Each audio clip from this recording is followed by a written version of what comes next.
Another episode of the channel.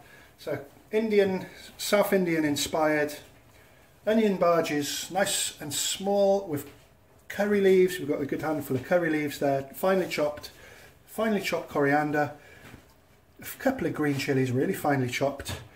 Spices, we've got a heaped teaspoon of mustard seed, a teaspoon of turmeric, a teaspoon of Kashmiri chili, and a teaspoon of cumin and coriander, homemade, roasted and blended. We also have some salt, which is going to be important, as you'll see in a moment. We've got about 4 medium onions sliced into long little pieces. Really important to cut your onions up right. And we've got some ginger and garlic. To make the batter, we've got some besan, some gram flour, chickpea flour, whatever you want to call it. To keep that texture, because we're making quite a batch, it's a really good idea to use some rice flour so they maintain their crispiness after they've cooled down. Let's get started. So first of all, just add the onions.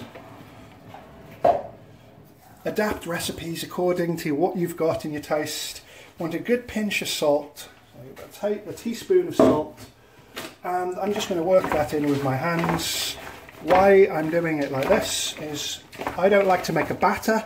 I'm not sure why people make a batter actually, but that salt brings the water, the moisture content out of the onions, and doing it by hand just ensures that all your onions are separated and unlayered. And I'm just going to leave this now for about 3 minutes.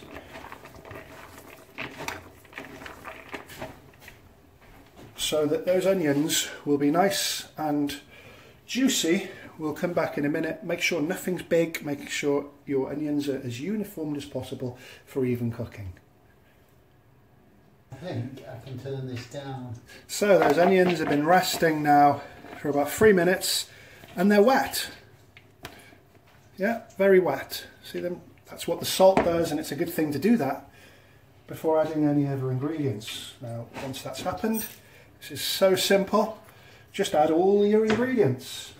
So we've got the the mustard seed, the freshly ground cumin and coriander, the Kashmiri chili powder, the turmeric. Let's add a spoonful of ginger.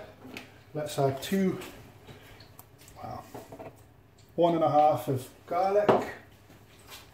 Let's add those chilies and the curry leaves that are going to give that quintessentially South Indian flavour. And just going to give that a good stir. I'll come back in a second.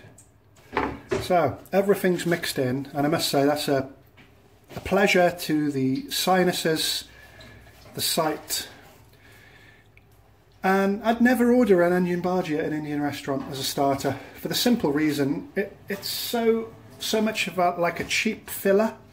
You know, it's got onions, it's got gram flour, it's got a couple of spices and maybe some sauce with it and a little bit of salad. But you know, for £3 or £4 sometimes you can buy them cheap enough elsewhere. You know, 3-4 for £1.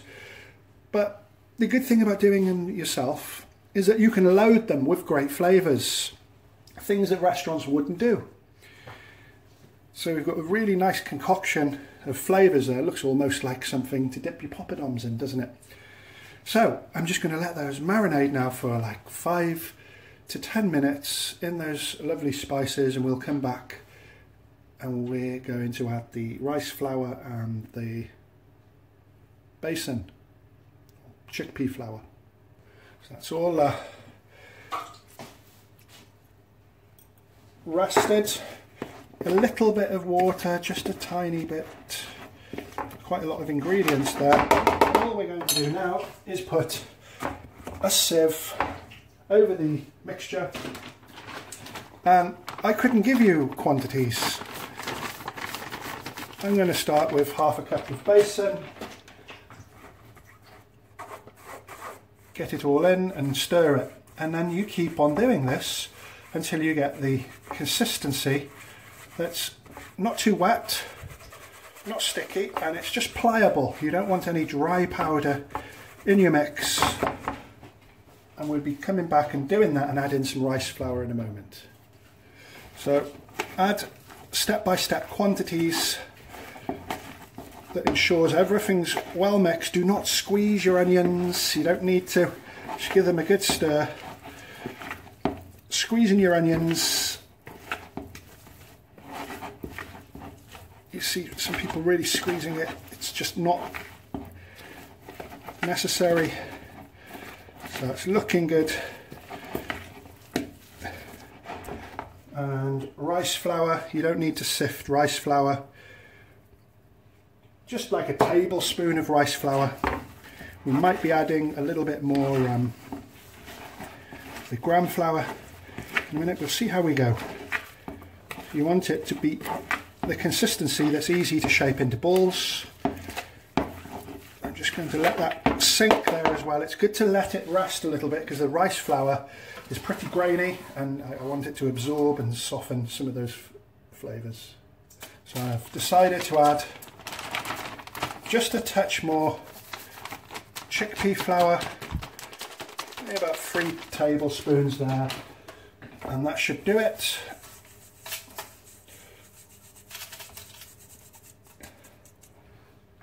I'm better at cooking than I am talking about it, so I do apologise a little for the explanations, but I'm sure you know what I mean. So that's good now. Look, the whole thing's rising, so that's a good indicator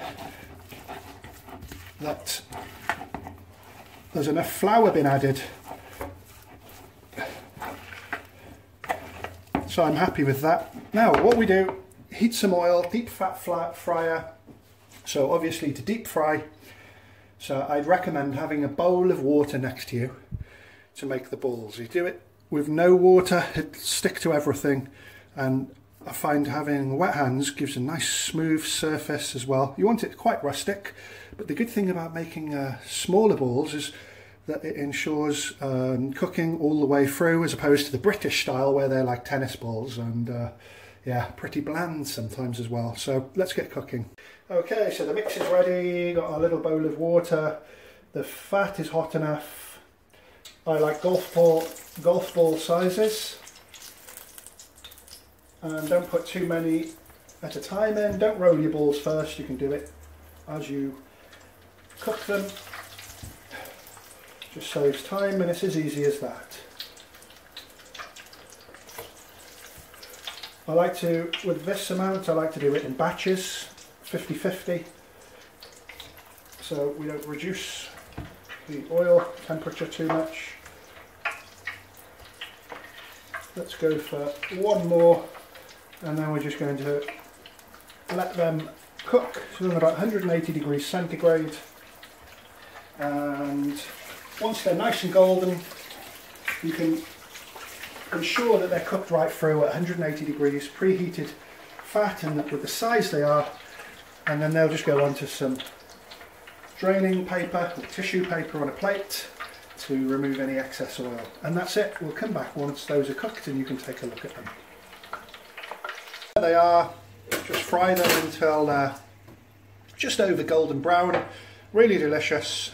And remember to save your oil. You can use it as seasoned oil for your curries. So thank you very much for watching. Okay, so the mix is ready. Got our little bowl of water. The fat is hot enough.